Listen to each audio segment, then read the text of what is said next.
Pagué la carrera de medicina de mi hermana y en su graduación me humilló diciendo que se avergonzaba de que yo fuera una simple limpiadora. Mi mundo, durante los últimos 7 años, había olido a una mezcla de lejía, amoníaco y el sudor de mi propio esfuerzo. Un olor que para muchos sería desagradable, pero que para mí era el aroma del sacrificio, el perfume del futuro de mi hermana Laura. Cada mañana, mucho antes de que el sol se atreviera a desperezarse sobre la ciudad, yo ya estaba de pie.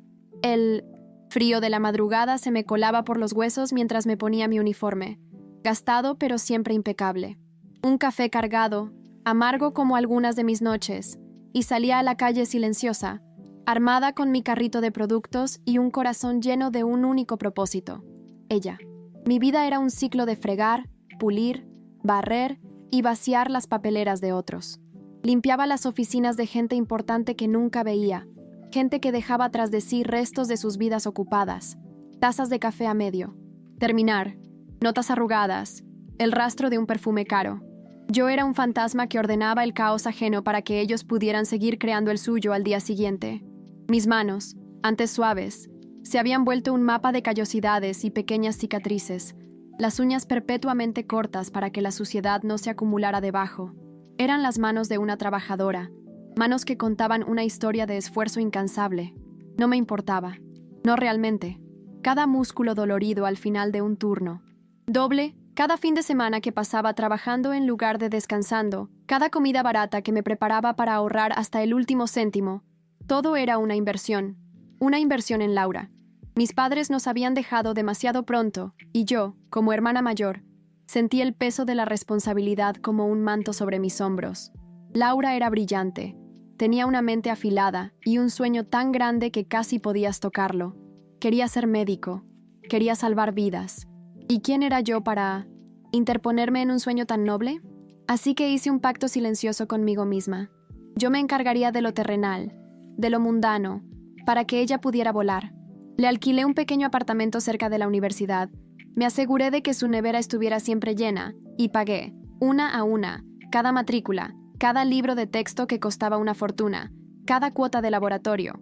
Ella no preguntaba de dónde salía el dinero, simplemente lo aceptaba como algo natural, como la lluvia que cae del cielo. Y yo nunca se lo expliqué en detalle. «Estoy bien, hermanita. El trabajo va bien», le decía por teléfono. Nuestras llamadas eran el punto álgido de mis semanas.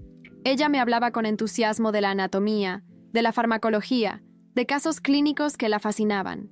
Yo no entendía ni la mitad de los términos que usaba, pero escuchaba su voz, vibrante de pasión, y sentía que cada hora de mi trabajo valía la pena. «Estoy tan orgullosa de ti, Laura», le repetía una y otra vez. Y lo estaba. Mi orgullo era un sol que me calentaba desde dentro, que me daba fuerzas para afrontar otro edificio de oficinas, otro suelo pegajoso, otro baño que limpiar. Yo vivía mi vida a través de ella, de sus logros, de su futuro brillante. Mi propia vida estaba en pausa, y estaba bien con ello. Creía que nuestro vínculo era inquebrantable, forjado en la pérdida y cimentado con mi sacrificio y su éxito. El día de su graduación llegó como la culminación de todo. Era el día de la cosecha. Durante semanas, busqué el atuendo perfecto. No podía permitirme nada nuevo o de diseño, por supuesto.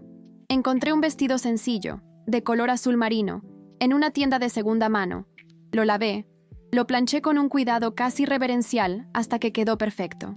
Me miré al espejo y por primera vez en mucho tiempo, no vi solo a una limpiadora cansada. Vi a la hermana de una doctora. El campus universitario bullía de gente. Familias enteras vestidas con sus mejores galas, risas, abrazos, el aire cargado de una electricidad de orgullo y logro. Me sentí un poco fuera de lugar, como una nota discordante en una sinfonía perfecta. Mis zapatos eran cómodos pero viejos. Mi bolso era funcional pero sin marca. Escondí mis manos en los bolsillos, consciente de repente de su aspereza. Pero entonces la vi. Laura estaba radiante, con su toga y su birrete, una sonrisa deslumbrante en el rostro. Corrí hacia ella, con el corazón latiéndome en la garganta, las lágrimas de pura felicidad amenazando con desbordarse. «¡Laura, lo conseguiste!», grité, abriendo los brazos para darle el abrazo que llevaba 7 años conteniendo. Y entonces, ocurrió el primer indicio de que algo andaba mal. Me abrazó. Sí, pero fue un abrazo rígido, breve, casi un formalismo. Se apartó rápidamente, mirando por encima de mi hombro a un grupo de jóvenes impecablemente vestidos que se acercaban. Eran sus amigos, supuse, y un chico alto y de sonrisa arrogante que la tomó de la mano. Debía ser su novio, del que nunca me había hablado. «Laura, felicidades», dijo una chica rubia con un vestido de seda que probablemente costaba más que mi alquiler de 3 meses. Luego, sus ojos se posaron en mí, evaluándome de arriba abajo con una mirada fría. «¿Y tú eres...?» Sentí como todas las miradas se clavaban en mí. El novio de Laura, sus amigos, todos esperando una respuesta.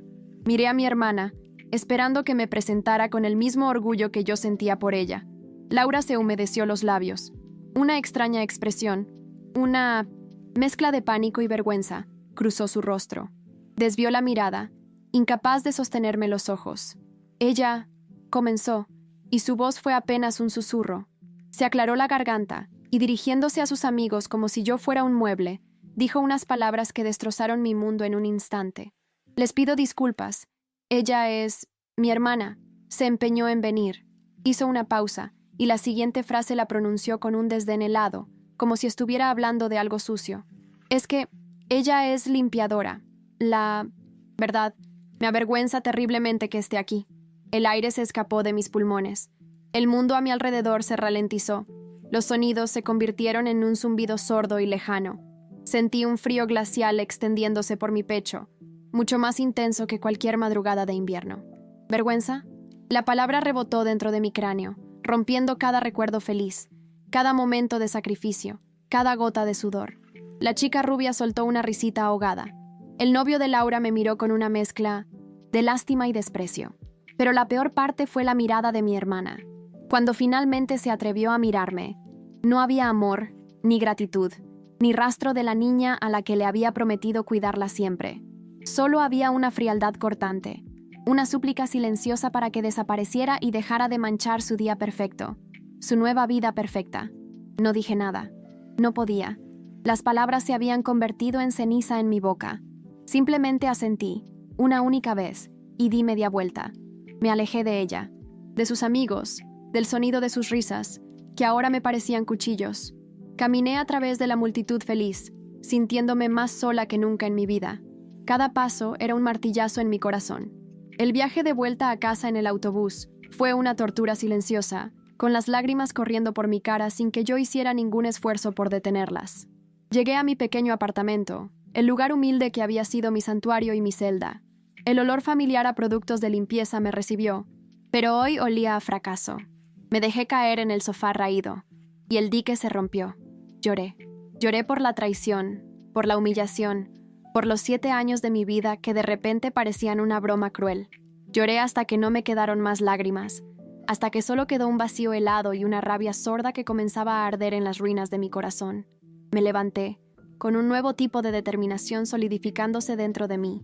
Fui a mi dormitorio, abrí el armario y empujé a un lado la poca ropa que tenía. En la parte de atrás, oculta tras un panel falso, había una pequeña caja fuerte. Marqué la combinación y la abrí.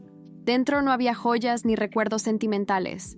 Había documentos, extractos bancarios, escrituras de propiedad, el acta de constitución de una empresa. Laura se avergonzaba de que yo fuera una simple limpiadora. Se avergonzaba de mis manos callosas y del olor a lejía. Lo que ella, en su flamante arrogancia, nunca supo, lo que nunca se molestó en preguntar, era la verdad, completa. Yo no era una simple limpiadora. Yo era la dueña, la fundadora y única propietaria de Soluciones de Limpieza Apex, la empresa de limpieza comercial más grande y exitosa de todo el estado. La misma empresa que tenía los contratos exclusivos con los 3 hospitales más prestigiosos de la ciudad. Los mismos hospitales donde ella soñaba con hacer su residencia. Mis manos no solo habían fregado suelos, habían firmado los cheques de pago de más de 300 empleados. Mi vida humilde era una fachada, una elección deliberada para poder desviar cada céntimo de beneficio a su educación, sin que ella se distrajera con una riqueza que no se había ganado. Me había hecho pequeña para que ella pudiera ser grande. Y ella, en la cima de la montaña que yo había construido para ella, me había escupido. Miré los documentos en mis manos, y la rabia se transformó en una calma gélida y afilada. La tristeza se había ido. En su lugar, había nacido un nuevo propósito. Ella se avergonzaba de mí. Pues bien, iba a darle una verdadera razón para sentir algo. Iba a enseñarle el verdadero poder que tienen las manos de una simple limpiadora. Pagué la carrera de medicina de mi hermana, y en su graduación me humilló diciendo que se avergonzaba de que yo fuera una simple limpiadora. El silencio de mi apartamento ya no era un refugio. Era una cámara de eco para sus palabras. Vergüenza. Esa palabra se había convertido en el único sonido que podía oír. Durante las primeras horas, el dolor fue una bestia salvaje que me desgarraba por dentro. Pero mientras la noche avanzaba, arrastrándose lentamente por mi ventana, la bestia se cansó, y en su lugar quedó una calma fría, una claridad aterradora. El amor incondicional que había sentido por Laura se había hecho añicos, y los fragmentos eran duros y afilados. Pasaron 2 días, 2 días en los que apagué mi teléfono personal, el que usaba para hablar con ella. Me concentré en el trabajo, pero no como antes. Ya no iba a limpiar yo misma las oficinas en mitad de la noche. Fui a la sede central de mi empresa, un edificio de cristal y acero del que Laura no sabía nada. Mis empleados me saludaron con respeto. «Buenos días, señora». Nadie me miraba con lástima ni desprecio. Veían a una líder, a la mujer que había construido un imperio desde la nada, con un cubo y una fregona como únicas herramientas iniciales. El tercer día, mi teléfono del trabajo sonó. Era mi asistente, Clara. «Señora, su hermana, Laura, ha estado llamando insistentemente a la línea principal. Dice que es una emergencia familiar y que necesita contactarla». «Pásamela», dije, mi voz sonando extrañamente tranquila en la espaciosa oficina con vistas a la ciudad. Un clic, y luego su voz, no de disculpa, sino de irritación. «¿Se puede saber dónde te has metido? Llevo días llamándote. Mi teléfono va a cortarse y necesito el dinero para el depósito del nuevo apartamento con Ricardo. Te envié los datos hace una semana». Tomé una respiración profunda. «No. Habrá más dinero, Laura». Hubo un silencio al otro lado. Pude imaginar su expresión, su ceño fruncido por la confusión. «¿Qué? No es gracioso. El casero está esperando. ¿Crees que esto es un juego?» «No, no es un juego», respondí. Y por primera vez en mi vida, no había ni una pizca de calidez en mi tono hacia ella. «Se acabó. La financiación se ha terminado. Te has graduado. Eres doctora. Felicitaciones. Ahora puedes mantenerte por ti misma». «¿Qué? No puedes hacerme esto». Su voz subió de tono, volviéndose estridente. «Tengo deudas. Ricardo y yo teníamos planes. Necesito empezar mi residencia. ¿Cómo se supone que voy a vivir? Ese ya no es mi problema», dije con frialdad. «Deberías haber pensado en eso antes de avergonzarte de la persona que te lo ha dado todo». «Oh, por favor. ¿Vas a ponerte dramática por ese pequeño comentario?» Estaba nerviosa. Con mis amigos. «No lo entendías», intentó justificar, su voz goteando con descendencia. «Lo entendí perfectamente». La corté. «Entendí que la simple limpiadora solo era útil mientras pagaba tus facturas. Ahora que ya no me necesitas, te avergüenzas de mí. Pues bien, Laura, ya no tienes que avergonzarte más. Considera nuestro vínculo cortado, al igual que tu línea de crédito». Y antes de que pudiera responder, colgué. Sentí un temblor en mis manos, pero también una oleada de poder. Era la primera vez que le decía que no. La primera vez que me ponía a mí primero. La verdadera tormenta, sin embargo, estaba por comenzar. Y yo iba a ser quien controlara los vientos y la lluvia. Llamé a mi director de operaciones, Marcos, un hombre de unos 50 años, leal como ninguno, que había estado conmigo desde que la empresa era solo un puñado de contratos y mucha ambición. Él conocía mi historia. Sabía del sacrificio por mi hermana. «Marcos», dije cuando entró en mi despacho, «necesito tu ayuda y discreción absoluta». Marcos asintió, su rostro serio. «Siempre, jefa. ¿Qué ocurre?» Le conté lo que había pasado en la graduación. No con lágrimas ni autocompasión, sino con la precisión clínica de un informe de negocios. Vi la ira encenderse en sus ojos en mi nombre. «Esa...» empezó, pero se contuvo. «Lo siento mucho. Después de todo lo que has hecho, el sentimentalismo no nos ayudará ahora», lo interrumpí. «Laura buscará un puesto de residente. Aplicará a los 3 mejores hospitales de la ciudad, el City General, el St. Jude's y el Queen's Mercy. Como sabes, Soluciones Apex tiene el contrato de 1900 de limpieza y mantenimiento exclusivo con los 3. Una lenta sonrisa se dibujó en el rostro de Marcos. «Entiendo. Quiero que organices reuniones con los administradores de cada hospital para la próxima semana. Asunto: renegociación y revisión anual de nuestro contrato. Iré yo personalmente. Y quiero que consigas una copia de la solicitud de residencia de Laura en cuanto la presente en cada uno de ellos. De manera extraoficial, por supuesto. Considera lo hecho, dijo Marcos, con un brillo de justiciero en la mirada. La primera reunión fue en el City General. Me puse mi mejor traje, un conjunto de diseñador que había comprado hacía tiempo, pero que nunca me había atrevido a usar. Me sentía como si llevara un disfraz, pero un disfraz de poder. El administrador, el señor Henderson, me recibió con una deferencia que me resultaba extraña. Para él, yo era la dueña de la empresa que mantenía su hospital de millones de dólares impecable, un factor clave en sus puntuaciones de satisfacción del paciente.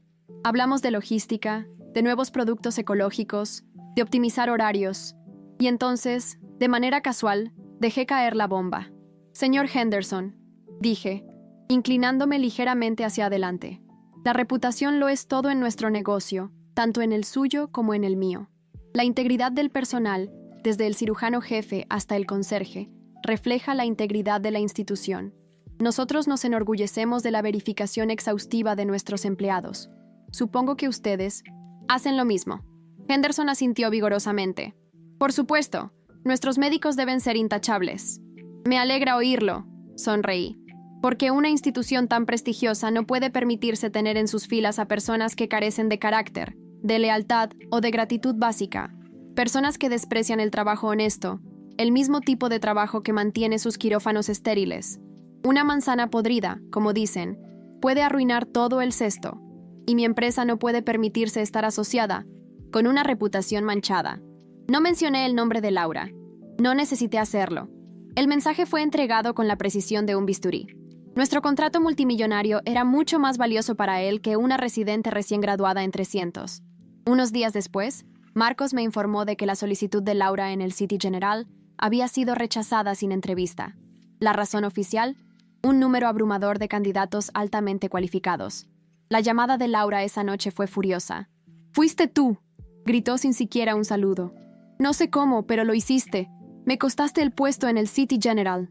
«No sé de qué me hablas, Laura», respondí con una calma que la enfurecía aún más. «Tal vez no eras tan buena candidata como pensabas». «Era la mejor. Tenía las mejores notas. Esto es por tu culpa. Estás arruinando mi vida porque te herí los sentimientos. Tus acciones tienen consecuencias, hermana. Es la lección más dura de todas. Ahora, si me disculpas, estoy ocupada». Y volví a colgar. Repetí el proceso en el St. Jude's. La misma conversación, el mismo velado pero inequívoco aviso, y el mismo resultado: la solicitud de Laura rechazada. Para entonces, su situación era desesperada. Marcos me mantenía informado. Su novio, Ricardo, el chico de la sonrisa arrogante, la había dejado. Al parecer, la perspectiva de salir con una doctora desempleada y sin fondos familiares no encajaba en sus planes de vida. Se había mudado del apartamento que compartían y Laura no. Podía pagar el alquiler sola. Estaba viviendo de prestado en el sofá de una amiga de la universidad, una que pronto se cansaría de su presencia. Solo quedaba un hospital, el Queen's Mercy, su última esperanza. Y fue entonces cuando la tenía exactamente donde quería, cuando mi determinación flaqueó. Fue mi punto de quiebre interno. Una tarde, saliendo de una reunión tardía, mi chofer conducía por una zona menos glamurosa de la ciudad. Llovía a cántaros, una de esas lluvias frías de otoño que calan hasta los huesos. Y la vi. Estaba de pie en una parada de autobús, sin paraguas, completamente empapada. La toga de la graduación había sido reemplazada por ropa barata y gastada. Su pelo, normalmente perfecto, estaba pegado a su cara. Se abrazaba a sí misma, temblando de frío, con una expresión de absoluta desolación en el rostro. No era la doctora arrogante, ni la hermana cruel. En ese instante, bajo la luz mortecina de una farola, solo vi a mi hermanita, perdida y sola en el mundo. Mi corazón dio un vuelco doloroso. Un impulso primario, el mismo que me había hecho trabajar durante 7 años para ella, me gritó que parara el coche. «¡Detente!», quise decirle al chofer. «Sácala de la lluvia, llévala a casa, dale una sopa caliente, dile que todo ha terminado, que la perdonas». Mi mano se posó sobre el intercomunicador para hablar con el conductor. Mis dedos temblaban. La rabia que me había alimentado durante semanas se disolvió, dejando al descubierto el dolor crudo que había debajo. ¿Qué estaba haciendo? La estaba destruyendo. Estaba usando mi poder para aplastarla, para convertirme en un monstruo igual de frío que ella. ¿Era esto lo que quería? ¿Romperla por completo? La imagen de nuestros padres pasó por mi mente. Les había prometido que siempre la cuidaría. Estuve a punto de ceder, a punto de tirar por la borda todo mi plan, de volver a ser su red de seguridad. Pero entonces, mientras la miraba temblar bajo la lluvia, otro recuerdo se superpuso. El recuerdo de su rostro en la graduación, la mueca de desdén, la risa ahogada de su amiga, la mirada de lástima condescendiente de Ricardo, y la frase que era el origen de todo. Me avergüenza terriblemente que esté aquí. Retiré mi mano del intercomunicador. Me di cuenta de que rescatarla en ese momento sería el peor error de todos. No aprendería nada. Solo aprendería que, sin importar lo que hiciera, yo siempre estaría allí para limpiar su desastre. Validaría su comportamiento. Significaba que mi dolor no importaba, que mi humillación era un precio aceptable por su comodidad. No, esto ya no se trataba solo de venganza. Se trataba de respeto, de mi propio autorrespeto. Ella no necesitaba ser rescatada. Necesitaba enfrentarse a la verdad. Necesitaba entender el valor de lo que había despreciado. No podía salvarla de sí misma. Tenía que dejar que tocara fondo para que, quizás, pudiera aprender a mirar hacia arriba.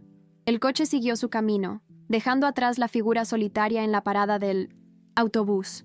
Cada metro que nos alejábamos era como si una parte de mí se estuviera rompiendo, pero otra, una parte nueva y más fuerte, se estuviera forjando en acero. Las lágrimas rodaron por mis mejillas, pero no eran de tristeza por ella. Eran de duelo por la hermana que había perdido y de aceptación por la mujer en la que me estaba convirtiendo. Al día siguiente llamé a Marcos. Laura ha presentado su solicitud en el Queen's Mercy, me informó. Excelente, dije, mi voz firme de nuevo, la duda, evaporada. Cancela mi reunión con el administrador. Tengo una idea mejor, una solución más personal. Marcos guardó silencio, esperando. Quiero que organices una entrevista de trabajo para ella. La entrevista final para el puesto de residente, pero no será con el jefe de cirugía. Hice una pausa, saboreando el momento. Será conmigo, en mi despacho, y asegúrate de que no sepa con quién se va a reunir hasta que entre por la puerta. Era hora de la última lección, una que no se daría a través de llamadas frías o maniobras en la sombra, una que se daría cara a cara. Iba a verla, e iba a asegurarse de que ella, por fin, me viera a mí, a la verdadera yo. La preparación fue un ritual, un acto deliberado de transformación. Durante los días previos a la entrevista de Laura, me sumergí por completo en el papel que había evitado durante tanto tiempo, el de la dueña de Soluciones Apex. Dejé el modesto apartamento que había sido mi capullo y mi prisión, y me instalé temporalmente en un penthouse de la compañía, un espacio que rara vez usaba, con ventanales que se abrían a un mar de luces de la ciudad. Cada mañana, en lugar del amargo café de filtro, bebía un expreso de una máquina que costaba más que mi antiguo coche. En lugar de mi uniforme gastado, empecé a usar los trajes de diseño que mi asistente personal, Clara, había comprado para mí hacía años, prendas que colgaban en un armario olvidado, esperando a una mujer que tuviera el valor de llevarlas. Me sentía como una actriz estudiando un papel, pero el personaje era yo misma. La yo que había mantenido oculta bajo capas de lejía y humildad autoimpuesta. Mi despacho se convirtió en mi escenario. Era una habitación esquinera en el último piso de nuestro edificio. 2 paredes eran de cristal, ofreciendo una vista panorámica que hacía que los coches parecieran hormigas y los edificios un horizonte de poder. El escritorio era una enorme pieza de madera de nogal pulida, deliberadamente vacío a excepción de un ordenador de última generación, un único teléfono y un portafolios de cuero. En la pared de detrás, un cuadro de arte abstracto de un artista emergente que había costado una pequeña fortuna. Quería que el espacio gritara éxito, poder y una riqueza inalcanzable. Quería que la abofeteara con todo lo que ella había despreciado y dado por sentado. Llamé a Marcos. «Todo está listo, jefa», me dijo por teléfono, su voz con un matiz de emoción contenida. Recibió la llamada esta mañana. Le dijeron que era la ronda final de entrevistas para el puesto de residente en el Queen's Mercy. La junta directiva quiere conocer a los candidatos más prometedores. Está citada para mañana a las 10. Le hemos dado la dirección de nuestra sede central. diciéndole que es una sala de reuniones externa que el hospital utiliza para estas ocasiones. Perfecto, respondí. Asegúrate de que nadie la reciba en la entrada. Que el recepcionista simplemente le indique que suba al último piso. Quiero que llegue sola. Lo hará, aseguró Marcos. Buena suerte, aunque no creo que la necesites. Colgué y me quedé mirando la ciudad. No era suerte lo que necesitaba. Era fortaleza. La fortaleza para mirar a los ojos a la niña que había criado y ver solo a la mujer que me había traicionado. La fortaleza para terminar lo que había empezado. La noche antes de la entrevista fue la más larga de mi vida. No dormí. Me senté en la oscuridad del penthouse, mirando las luces de la ciudad, y dejé que los recuerdos de los últimos 7 años pasaran ante mí. El olor de los desinfectantes, el dolor en mi espalda, la soledad de las noches, la alegría en su voz cuando me contaba sus logros. No lo hice para torturarme, sino para blindarme, para recordar cada gramo del precio que había pagado. A la mañana siguiente, me vestí con un cuidado meticuloso. Un traje pantalón de color marfil, afilado y elegante. Una blusa de seda debajo. Zapatos de tacón que hacían un sonido decidido y autoritario sobre el mármol del suelo. Mi pelo, recogido en un moño bajo y severo. Mi maquillaje, impecable y discreto. Me miré al espejo, y la mujer que me devolvió la mirada era una extraña. Una mujer poderosa, fría, una ejecutiva. Pero entonces miré mis manos.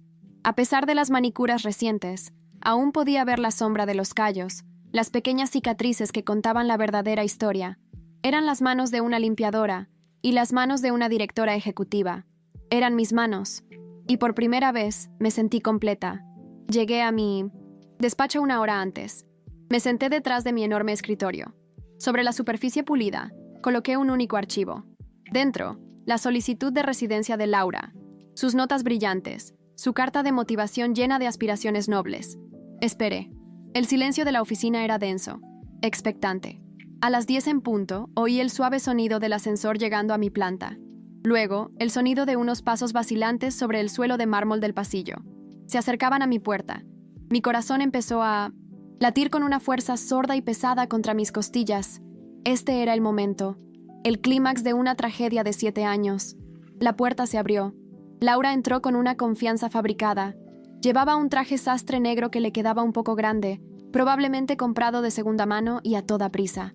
Su pelo estaba recogido en una coleta pulcra y sostenía su bolso con tanta fuerza que sus nudillos estaban blancos. Su mirada estaba fija al frente, preparada para impresionar a un comité de médicos ancianos. «Buenos días», dijo con una voz clara y profesional. «Estoy aquí para la entrevista. Soy la doctora Laura». Su voz se apagó. Sus ojos, que habían estado recorriendo la impresionante oficina, finalmente se posaron en la figura sentada detrás del escritorio. En mí. La confusión inundó su rostro, seguida por una incredulidad total. Parpadeó varias veces, como si su mente no pudiera procesar la imagen. La hermana limpiadora, la que vestía ropa de segunda mano y olía a lejía, sentada en el 1900 trono de un imperio corporativo. ¿Qué haces tú aquí?», tartamudeó, su máscara de profesionalidad resquebrajándose al instante. «¿Esto es una broma? ¿Me has seguido hasta aquí para humillarme?». Me recliné en mi silla, un gesto lento y deliberado. No sonreí. Mi rostro era un lienzo en blanco. «Al contrario, doctora», dije, y el uso del título formal fue como una bofetada. «Usted está aquí para humillarse sola. Por favor, siéntese». Señalé la silla de cuero frente a mi escritorio. Ella no se movió. Seguía de pie junto a la puerta, su rostro una máscara de desconcierto y una creciente sensación de pánico. «¿De qué estás hablando? ¿Dónde está la junta del hospital?». «No hay ninguna junta», respondí con calma. «Solo estoy yo. Siéntese, Laura, o la entrevista terminará antes de empezar». El tono autoritario en mi voz, uno que nunca antes había usado con ella, pareció finalmente romper su parálisis. Caminó como un autómata hacia la silla y se sentó en el borde, como si temiera que el cuero la quemara. Abrí el archivo que tenía delante. «Bien, doctora Laura. Su expediente es impresionante. Notas excelentes, recomendaciones brillantes de sus profesores. En su carta de motivación, escribe usted que su mayor deseo es aliviar el sufrimiento humano y servir a la comunidad con empatía e integridad». Levanté la vista del papel y la miré fijamente. Mis ojos debieron de ser como 2 trozos de hielo. «Hablemos de integridad, ¿le parece?». Ella tragó saliva. Yo no entiendo qué está pasando. Oh, creo que sí, dije, mi voz bajando a un susurro casi peligroso. Este edificio es la sede de soluciones de limpieza Apex. Mi empresa. La empresa que fundé hace 10 años con un cubo y mis propias manos. La empresa que tiene los contratos de limpieza y mantenimiento exclusivos con el City General, el St. Jude's y, por supuesto, el Queen's Mercy. Vi cómo el color desaparecía de su rostro. La comprensión la golpeó con la fuerza de un golpe físico. Sus ojos se abrieron de par en par, la boca ligeramente abierta en una O de puro shock. Conectó los puntos, las solicitudes rechazadas, mi repentino cambio de actitud, mi presencia en esta habitación. Todo encajó en su sitio con un chasquido audible. Tú, susurró, la palabra cargada de una nueva y terrible comprensión. Fuiste tú. Tú saboteaste mis otras entrevistas. No lo llamaría sabotaje, repliqué, mi voz fría y precisa como un bisturí. Lo llamaría control de calidad. Verá, no puedo permitir que en los hospitales que mis empleados mantienen inmaculados trabaje personal que desprecia el trabajo que ellos hacen. Personas que consideran que una limpiadora es algo de lo que avergonzarse. Sería malo para la moral de mi equipo. Se llevó una mano a la boca. Las lágrimas empezaron a brotar de sus ojos. No puede ser. ¿Tú, una limpiadora? Nunca te molestaste en preguntar, ¿verdad, Laura? Continué, implacable. Nunca preguntaste de dónde salía el dinero. Simplemente lo aceptabas. Nunca preguntaste por qué. Siempre estaba cansada. ¿Por qué mis manos estaban ásperas? ¿Por qué nunca me compraba nada bonito? Te bastaba con la versión simple. Tu hermana mayor era una simple limpiadora. Y te convenía. Te permitía sentirte superior mientras vivías del sudor de la misma persona a la que despreciabas. El dique se rompió. Los sollozos la sacudieron. «Hermana, por favor», gimió, la palabra «hermana», sonando hueca y desesperada. «Lo siento. De verdad que lo siento. No lo sabía. Si lo hubiera sabido». «Si lo hubiera sabido, ¿qué?», la interrumpí bruscamente, inclinándome hacia adelante sobre el escritorio. «¿Me habrías tratado de forma diferente porque tengo dinero? ¿No porque soy tu hermana? ¿No porque sacrifiqué mi vida por ti? Esa es la verdad, Laura. Tu disculpa no nace del remordimiento, nace del pánico. No lamentas haberme humillado. Lamentas haber humillado a la mujer que tenía tu futuro en sus manos». Se derrumbó por completo, su rostro entre las manos, su cuerpo temblando con sollozos incontrolables. Por favor, dame una oportunidad. Te lo compensaré. Haré lo que sea. Necesito este trabajo. No tengo nada. Ricardo me dejó. No tengo dónde vivir. Por favor». La miré llorar durante un largo momento. El sonido de su angustia llenaba el silencioso y opulento despacho. Hubo una parte de mí, un eco fantasma del pasado, que quiso cruzar el escritorio y consolarla. Pero la mujer que era ahora no se movió. Finalmente, hablé, mi voz tranquila de nuevo, pero con una finalidad de acero. La medicina no es solo ciencia, Laura. Es humanidad. Es ver el valor en cada persona, desde el paciente en la cama hasta la persona que limpia el suelo de su habitación. Es empatía. Y tú, en el momento más importante de tu vida, demostraste no tener ni una pizca de ella. Te avergonzaste de mí, pero la verdad es que yo me avergüenzo de ti. Cerré el archivo con un sonido suave y definitivo. Su solicitud de residencia en el Queen's Mercy ha sido rechazada. Le sugiero que busque oportunidades en otra ciudad, lejos de aquí. Me levanté, indicando que la audiencia había terminado. Clara, mi asistente, la acompañará a la salida. Ella levantó la vista, su rostro devastado, manchado de rímel. Había una última súplica desesperada en sus ojos, pero no encontró nada en los míos, solo un desierto. Se levantó, derrotada, y salió de mi despacho sin decir una palabra más. La vi alejarse por el pasillo, una figura encorvada y rota, y cuando la puerta se cerró, me quedé sola, en mi fortaleza de cristal. No sentí euforia, no sentí triunfo, solo un profundo y agotador vacío. El coste de la justicia había sido el último vestigio de mi hermana. Una semana después, hice una última cosa. Le envié por correo certificado un cheque a la dirección de la amiga con la que se estaba quedando. Era una suma considerable, no suficiente para una vida de lujo, pero sí para pagar sus deudas, alquilar un lugar modesto y empezar de cero en otro sitio. Dentro del sobre, una simple nota, sin firma. Para un nuevo comienzo, no habrá más. No era un acto de perdón, sino de cierre. Un corte limpio. Estaba pagando para sacarla de mi vida para siempre, y para poder, finalmente, empezar a vivir la mía. Los meses que siguieron fueron una revelación. Acepté quién era. Dejé de esconderme. Empecé a dirigir mi empresa a la luz del día. Asistí a galas benéficas de los hospitales. Me senté en juntas directivas. Tomé decisiones que afectaban a miles de personas. Descubrí que era buena en 1960. Ello. Muy buena. La misma atención al detalle que me hacía una excelente limpiadora me convirtió en una directora ejecutiva formidable. Un año después de aquel día, estaba en el escenario del Gran Salón del Queen's Mercy, aceptando un premio por la contribución de mi empresa a la comunidad. Llevaba un vestido de noche que brillaba bajo las luces. La multitud, llena de médicos, administradores y filántropos, me aplaudía. Mientras hablaba, mis ojos se posaron en mis manos, que sostenían el pesado premio de cristal. Ya no ocultaba mis manos. Eran un testamento. Contaban la historia de fregar suelos en la oscuridad y de firmar contratos multimillonarios a la luz. La historia de un sacrificio despreciado y de un poder reclamado. Nunca volví a saber de Laura directamente. Marcos me dijo una vez que había oído que trabajaba como asistente médica en una pequeña clínica en una ciudad lejana. Estaba pagando su deuda con la vida, construyendo algo por sí misma, ladrillo a ladrillo, como yo lo había hecho. Quizás, con el tiempo, entendería la lección, o quizás no. Ya no importaba. Su historia ya no era parte de la mía. Mi vida, que una vez olió a lejía y a sacrificio silencioso, ahora olía a éxito y a libertad. Y me di cuenta de que el mayor logro de mi vida no fue pagar la carrera de mi hermana, fue sobrevivir a su traición y descubrir que la única persona cuya aprobación realmente necesitaba era la mujer que me miraba desde el espejo cada mañana, la mujer que lo había construido, todo desde el suelo hacia arriba.